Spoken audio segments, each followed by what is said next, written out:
बहुजन आंदोलन के ठेकेदारों के पूछे कि कांशीराम साहब ने कभी लिस्ट वी फॉरगेट नाम का प्रोग्राम चलाया था। उसका मकसद ये था कि जो अपना इतिहास भूलते हैं वो इतिहास बनाने की औकात भूलते हैं। तो चाहे वो आंदोलन ब्राह्मण आंदोलन के हो, बहुजन आंदोलन के हो, अभिजन आंदोलन के हो, तो उससे कई जवाब मिलते हैं। इसलिए शाहू राजा को सबसे पहले विनम्र अभिवादन। पिछले लगभग 6 महीने में ये मेरा तीसरा टूर है गुजरात का। मुझे लगता है एक प्रोग्राम भरत भाई ने लगाया था, दूसरा एक प्रोग्राम था वो कुछ लोगों ने लगाया था इधर अहमदाबाद में, और लास्ट प्रोग्राम में डिटेल वार्तालाप, एक कंसल्टेशन प्रोसेस पूरी करके राजू भाई सोलंकी को बीआरएसपी का अध्यक्ष बनाने का फैसला लिया था। उनसे विचार विमर्श किया गया था। ये थोड़े कड़वे शब्द मैं इस्तेमाल इसलिए कर रहा हूं क्योंकि पॉलिटिक्स में पोजीशन लेनी पड़ती है, भूमिका लेनी पड़ती है, आइदर यस और नो, इस तरफ या उस तरफ। जिनमें सटीक भूमिका लेने की औकात नहीं होती वो पॉलिटिक्स के लायक लोग नहीं होते। मैं फिर एक बार बहुत सटीक स्टेटमेंट कर रहा हूं कि जिनमें किसी भी विषय को लेकर, किसी भी इलाके को लेकर सटीक रूप से भूमिका लेने की औकात नहीं होती, वो लोग पॉलिटिक्स के लिए लगभग इनकैपेबल है, नालायक है। ऐसे लोग क्या करते हैं? ऐसे लोग पोजीशन लेने के बजाय साइड में तैरते हैं। और साबरमती नदी की अगर गहराई मुझे जांचना है तो किनारे से मैं कितना दिन चलूँ? मुझे बीच में तो उतरना पड़ेगा ना, अंदर कीचड़ है कि नहीं, पानी ठीक ठाक है कि नहीं। तो ये किनारे वाले तैरने वालों से समाज में बदलाव नहीं आता। किनारे से तैरने वाले लोग ज़्यादा से ज़्यादा एनालिसिस कर सकते हैं, चिंतन कर सकते हैं, प्रेजेंटेशन कर सकते हैं, लोगों को समझा सकते हैं, प्रबोधन कर सकते हैं, लेकिन परिवर्तन नहीं ला सकते। किसी भी समाज को या किसी भी एक अलग विषय को बदलाव करना है तो उसके लिए एक प्रेशर लगता है। और जब हम किसी भी समाज को बदलने की बात करते हैं, राजनीति हमारे लिए प्रोफेशन थोड़ा है, ये तो एक मिशन का हिस्सा है। जिनके लिए राजनीति सिर्फ पॉलिटिक्स है, प्रोफेशन है, उनकी बात अलग है। वो टिकट बेचेंगे, खरीदेंगे, सब धंधे करेंगे। अब उनकी बात ना करे तो अच्छा है। जिनका वो प्रोफेशन है, आज कांग्रेस पार्टी के सामने भी क्या ऑब्जेक्ट है? पावर। पावर के अलावा कांग्रेस पार्टी का क्या टारगेट है? कोई बता दे। कोई कांग्रेस वाला भी नहीं बता पाएगा। लेकिन बीजेपी वालों को पूछे आप कि भाई आपका टारगेट क्या है, वो थोड़ा कहेगा मुझे सिर्फ दिल्ली कब्जा करना है, मुझे और कुछ करना है। तो वो पूरे टारगेट के साथ काम करते हैं। बियॉन्ड पॉलिटिकल पावर उनका कुछ एजेंडा होता है। कांग्रेस पार्टी जैसे भी पार्टी का नाश होने के पीछे कुछ वजह है। ये सिर्फ दलितों की बहुजन आंदोलन की विनाशकारी नहीं, यहाँ सीपीआई सीपीएम भी आता है, लेफ्टिस्ट आंदोलन भी आता है। ये भी क्यों पीछे हटे? सिर्फ पॉलिटिकल पावर, पॉलिटिक्स का प्लेयर होना एक अलग बात है, और पावर पॉलिटिक्स का प्लेयर होने के साथ साथ तुम्हारा कोई एक अल्टरनेट ट्रांसफॉर्मेटिव बदल का एजेंडा होना एक अलग बात है। इस बात को समझो गहराई से। बीजेपी इतनी बड़ी पॉलिटिकल पार्टी, पावर पार्टी होने के बावजूद भी बीजेपी सिर्फ राजनीति से संतुष्ट नहीं है। बीजेपी राजनीति का इस्तेमाल करके और कुछ करके संतुष्ट होने जा रही है, जिसका आप लोग जिक्र करते हो। कांग्रेस पार्टी के पास ये विजन नहीं है। बाय डिफॉल्ट आप चुने जाते हो, एक अलग बात है, क्योंकि कोई है नहीं इसलिए आपको वोट आता है। लेकिन जहां कांग्रेस पार्टी को भी विकल्प मिलता है, लोग कांग्रेस पार्टी को वोट नहीं करते, विकल्प को वोट करते हैं। आंध्रा ले लो, उड़ीसा ले लो, दिल्ली ले लो, तमिलनाडु ले लो, केरल ले लो, कितने उदाहरण चाहिए। तो हम पॉलिटिक्स करते हैं विथ एजेंडा, विथ पर्पस। सिर्फ पावर पॉलिटिक्स में एक पार्टनर बनना है और पावर को एंजॉय करना है, ये थोड़ा मकसद है। अब राठौर जी की समस्या का समाधान यही है, क्या ये क्राइटेरिया बीएसपी को लगाए तो BSP whether it is the only player of power politics और player with some concrete agenda. Kanshiram के सामने एजेंडा था यार, जाति विनाश का एजेंडा खुलकर आता था, नई अर्थनीति का खुलकर आता था, पावर में आने के बाद क्या करना है खुलकर एजेंडा आता था। आज क्या वो है?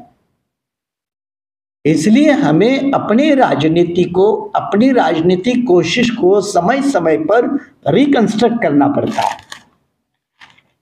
जिनको रिकंस्ट्रक्शन करना है उन्होंने रिकंस्ट्रक्शन के लिए बार बार तैयार होना चाहिए, क्योंकि रिकंस्ट्रक्शन का मतलब ही होता है बहुत जगह डिस्ट्रक्शन करना पड़ता है। और वो डिस्ट्रक्शन चाहे एस्टैब्लिश पॉलिटिक्स का हो, एस्टैब्लिश पॉलिटिकल लीडरशिप का हो या एस्टैब्लिश मेथड का हो।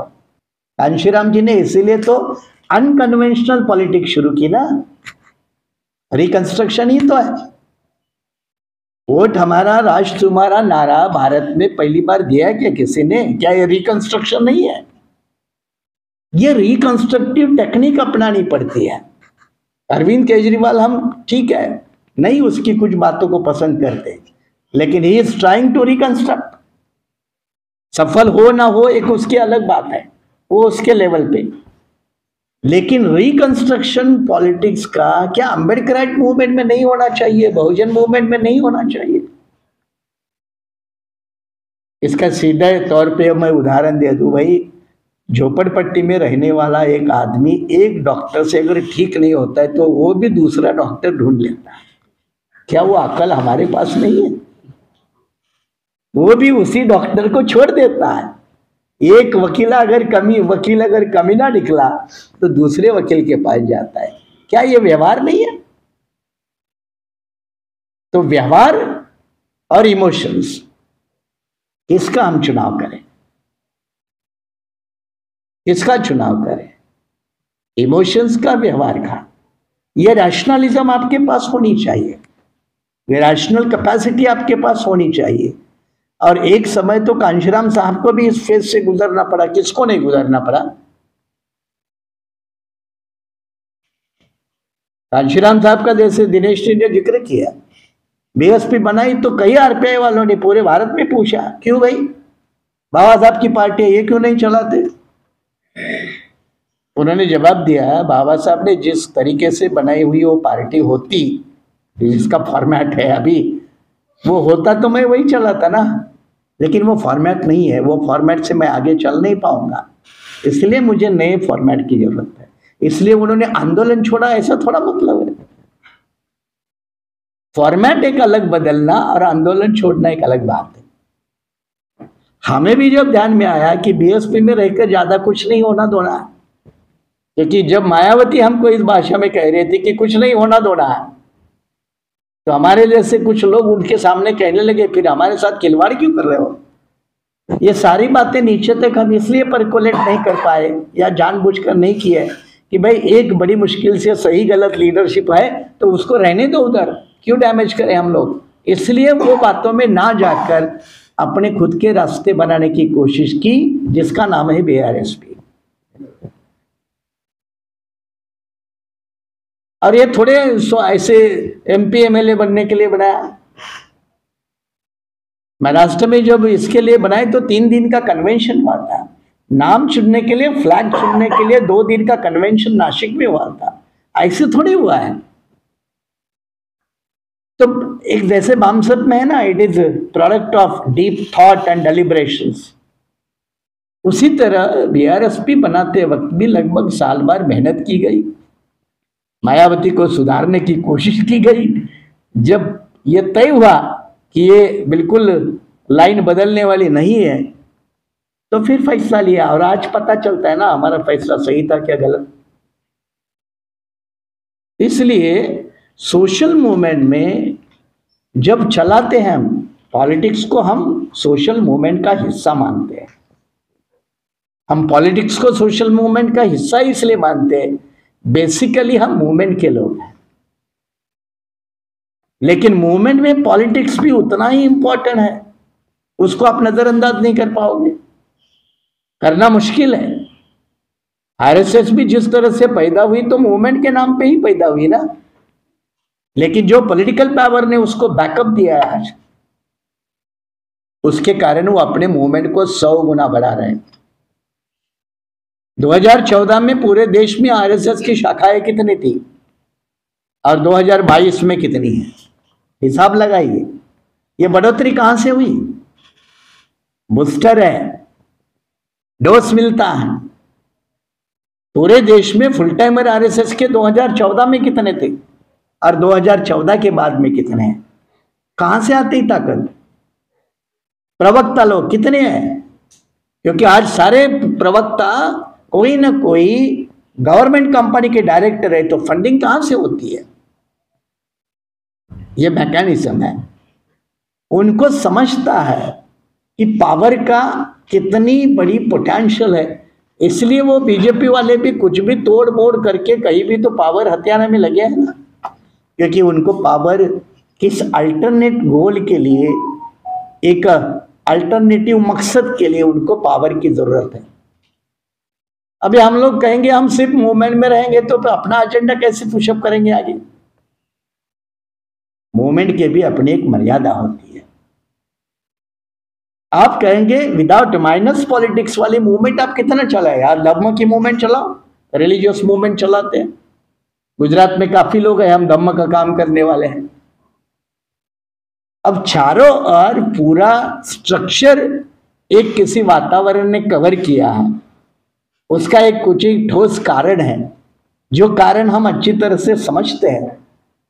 वो कारण अगर हम पैदा नहीं करेंगे, अपने साथ नहीं करेंगे, तो हम अपनी मूवमेंट को, चाहे कोई भी हो, पॉलिटिकल हो या नॉन पॉलिटिकल हो, कितना पुशअप कर सकते हो आप? इसीलिए मैंने कहा ना कि बदलाव लाने वाले, इच्छा रखने वाले लोगों को राजनीति से परहेज करना, ये एक तरह से शत्रु, दुश्मन, अपोजिट लोगों की मदद करने जैसा काम है। अपने आप को कमजोर तो करते हो, लेकिन इनडायरेक्टली उनकी भी मदद करते हो। जैसे वोट के समय में अपने लोग कहते हैं अरे भाई क्या वोट देना है, वोट नहीं देना भी दूसरों को मजबूत करने का तरीका है। ये जो हमारी सोच में बेसिक कमियां हैं, उस कमियों को ठीक करने की जरूरत है। इसलिए लास्की जैसा एक बहुत बड़ा राजनीति तज्ञ रहा, उन्होंने कहा कि जिनको समझता है उन्होंने राजनीति में जरूर आना चाहिए।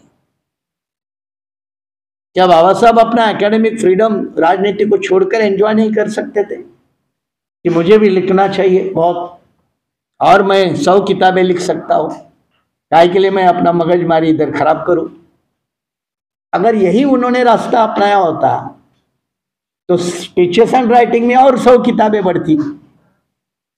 लेकिन जो बदलाव पैदा हुआ है, क्या वो होता? चाहे वो आरक्षण के माध्यम से हो या और किसी माध्यम से। यही बात तो कांशीराम साहब ने हमें बार बार समझाई, ये मास्टर की है भाई, ये हाथ में लेने के तरफ चलो। हम ये बातें सुनते भी हैं, सुनाते भी हैं, लेकिन जब प्रैक्टिकल अमल करने में आते हैं, बात जब आती है, तो हमें रैशनलिस्ट डिसीजन लेने में हमें कुछ अपनी कमियों के कारण दूर रहना पड़ता है। चाहे वो आपके इंटरनल रीजन की मैटर हो, कास्ट सबकास्ट की मैटर हो, पर्सनल फ्रेंडशिप या एनिमिटी की बात हो, कोई भी हो, ये फैक्टर के कारण आप दूर रहते हो। तो ये आपका जो बिखराव है, व्यवस्था जिम्मेदार है वगैरह वगैरह, वो बड़े भाषण देने से सारा तो आप व्यवस्था के नाम पर तो नहीं ठोक दोगे ना। तो इसलिए पॉलिटिकल प्रोसेस में आना, उसमें टिकना और उसमें लगातार अपनी कोशिश करते रहना, ये बड़ा चैलेंज है, खास करके वर्तमान समय में, when the politics has become so competitive, बहुत स्पर्धात्मक बन गया है। ऐसे प्रोसेस में आना, टिके रहना, सोचना। लेकिन कहते हैं ना कि जिन्होंने अपनी नैया बचाने का सोचा है वो कुछ भी करके बचा लेंगे, जिन्होंने सोचा ही नहीं उनकी डूबना तय है। आप कौन से कैटेगरी में जाना है, डुबाने के बारे में जाना है या सोचने, डुबाने से सोचने के बारे में जाना है, ये क्लासिफाई करो, सिंपल है, इस तरफ या उस तरफ। साधारण आदमी समझता है, वो हम समझ लेते हैं कि भाई वो बेचारा रोजी रोटी में फंसा है, इसलिए उससे ऐसे डिसीजन की उम्मीद नहीं है। लेकिन जो लोग रोजमर्रा की जिंदगी से, रोजी रोटी के चक्कर से मुक्त हो चुके हैं, जिनको समझता है, जो चित्रण आपने किया, मिर्जा भाई ने किया, इनको ये दिखता है कि संविधान का चेहरा मतलब क्या है। संविधान का चेहरा मतलब उत्तर प्रदेश में जाओ तो बुलडोजर है। आप कितने भी चिल्लाते रहो या संविधान संविधान संविधान, बंधारण बंधारण गाने गाते रहो, बंधारण वाड़गमाए गाने गाते रहो, लेकिन चेहरा क्या है? चेहरा बुलडोजर है। अब बनारस हिंदू यूनिवर्सिटी में जाओ, चेहरा क्या है? मनुस्मृति पढ़ाना, ये चेहरा है। पढ़ने वाले बच्चों को महीना 27,000 की तनख्वाह है। गुजरात में 27,000 की तनख्वाह किसको मिलती है? सफाई कामगार को मिलती है, कॉन्ट्रैक्टर रहने वाले टीचर को मिलती है।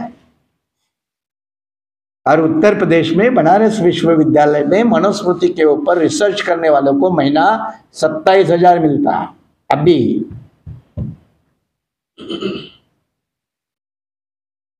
ये सारे चैलेंजेस है। लेकिन मैंने फिर वही कहा, कल कार्ल मार्क्स की भी जयंती थी, कल यस्टरडे, जैसे बुद्धा की जयंती तैसे कार्ल मार्क्स की जयंती थी, और मुझे एक फंक्शन में जाने का शाम को मौका मिला, तो मैंने वही कहा। तो कार्ल मार्क्स ने कहा ना भाई, दुनिया कैसी है, बहुत से लोगों ने बताया है, सवाल है कि कैसे बदले। तो बदलाव लाने के बारे में सोचो ना, उसके लिए क्या करना है, और उसके लिए जिनको भी करना है उनको पहला अपना संगठन बनाने की जरूरत होती है। आइडियोलॉजिकल बैटल से जीतता नहीं कोई, नहीं तो चारवाक जीतते, मारे गए, जलाए गए, ब्राह्मणवाद के सामने टिक नहीं पाए, क्योंकि संगठन नहीं बनाया। संगठन में ताकत होती है। गुरु गोविंद सिंह की बात है ना, दल नहीं तो बल नहीं। So merely ideological romanticism, intellectual capacity से ये बैटल नहीं जीता जाएगा, क्योंकि ये मास लेवल का बैटल है, इंडिविजुअल लेवल का नहीं है। या वोट पावर लगती है। वोट पावर कहां से इकट्ठे करोगे? सोशल मूवमेंट से वोट पावर नहीं आती, बात ध्यान में रखना। सोशल मूवमेंट से कोई वोट पावर नहीं आती। दक्षिण भारत का ही है, साउथ गुजरात का मेरा एक पुराना साथी है,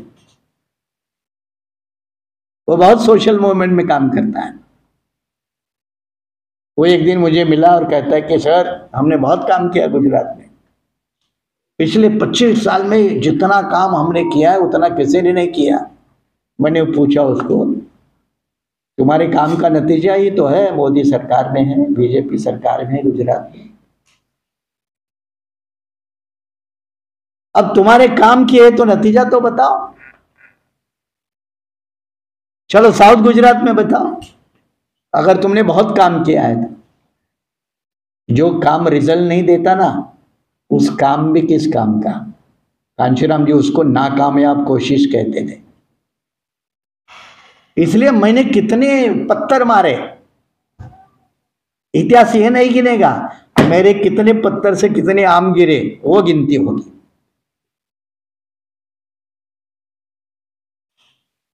ये मेरी संतुष्टि की बात होगी, मैंने कितनी कोशिशें की, मैंने अपना कितना योगदान दिया, वो मेरी एक आत्मसंतुष्टि है।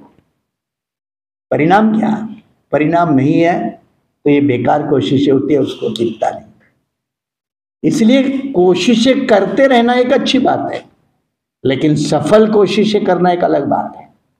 हमें सफल कोशिशें करने की भी आदत होनी चाहिए। और आज का एक जो कदम है वो उसी दिशा में है कि एक प्रयोग अगर नहीं चलता है तो दूसरा प्रयोग, क्योंकि ह्यूमन मानव समुदाय से जो भी संबंधित है उसका कोई परमानेंट फार्मूला नहीं होता, वो लगातार बदलता रहता है। वो बदले हुए समय में आप भी बदले नहीं तो आप पीछे रह जाओगे। कांग्रेस पार्टी की लीडरशिप देखो, अभी भी वो 70-80 के जमाने में है। पीछे क्यों पड़े? क्योंकि चल रहा है 2023। लीडरशिप का थिंकिंग कब का है? 70-80 के जमाने का। नहीं चल पाओगे ना। मोदी पढ़ा है कि नहीं पढ़ा है वो एक अलग बात है, उसके ऊपर और भी कोई पीएचडी करेगा वो एक अलग बात है,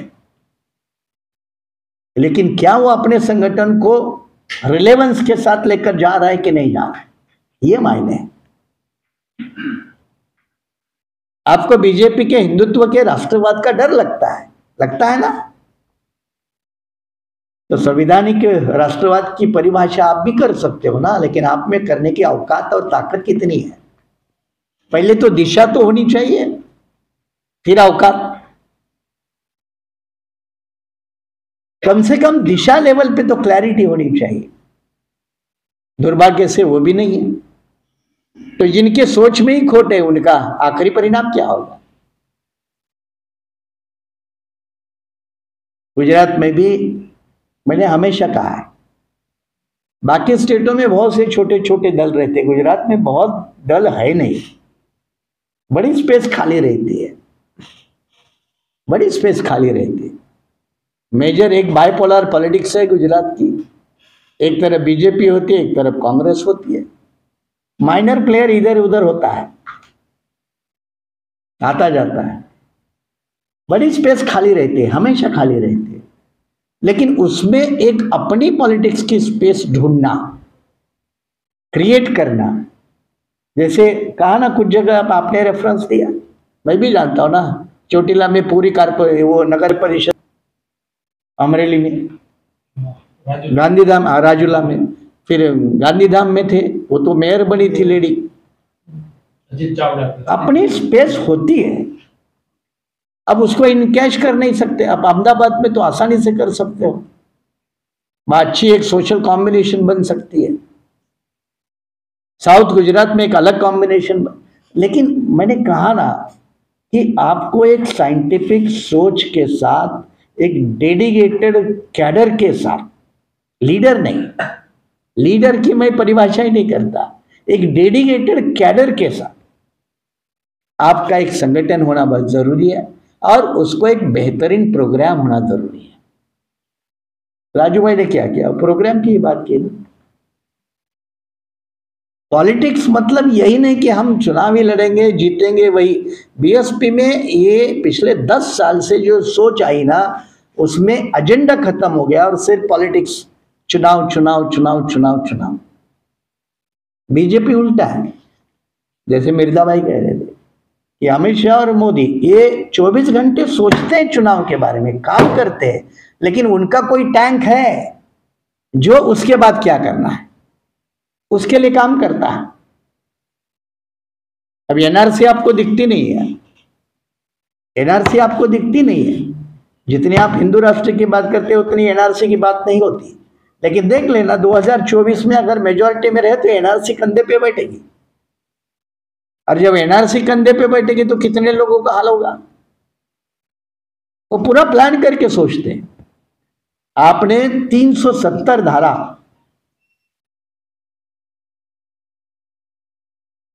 जम्मू कश्मीर के नेताओं ने कहा था उसको हाथ लगाओगे तो ये होगा वो होगा, कुछ नहीं हुआ। 370 धारा का भी हटेगी नहीं है, इसे मानते थे ना लोग। बिना संविधान संशोधन हटी है, बिना संविधान संशोधन, एक प्रेसिडेंटल प्रोक्लेमेशन के माध्यम से। टेक्निक, अरे टेक्निक भी उनकी समझने की औकात नहीं है हम लोगों में। क्या मुकाबला करेंगे, कैसे करेंगे? बिना संविधान संशोधन 370, ये जो तरीके हैं उनके, तो उनके पास बहुत लोग अब काम करते हैं। जब पावर कब्जे में आती है, संसाधन तैयार होते हैं, और जिनके पास संसाधन ज्यादा है वो अब पूरा इस्तेमाल कर रहे हैं। 27,000 रुपये चाहे ले ले, तो मनुस्मृति के ऊपर PhD कर ले। अब कोई मनुस्मृति में PhD करने के, कल गुजरात में हो सकता है कोई वो गीता क्या बोलते हैं, भगवत गीता के ऊपर PhD करने को इधर भी मिलेगा स्टाइपेंड। सवाल सिर्फ MP MLA बनने का नहीं है। इसलिए कहा कि गोल ओरिएंटेड पॉलिटिक्स सीखो, गोल ओरिएंटेड। मिशनरी पॉलिटिक्स आपको गोल ओरिएंटेड पॉलिटिक्स सीखने की हिदायत देता है। गोल ओरिएंटेड मतलब हम अपने आप को पूछे कि हम पॉलिटिक्स क्यों करते हैं, किस लिए?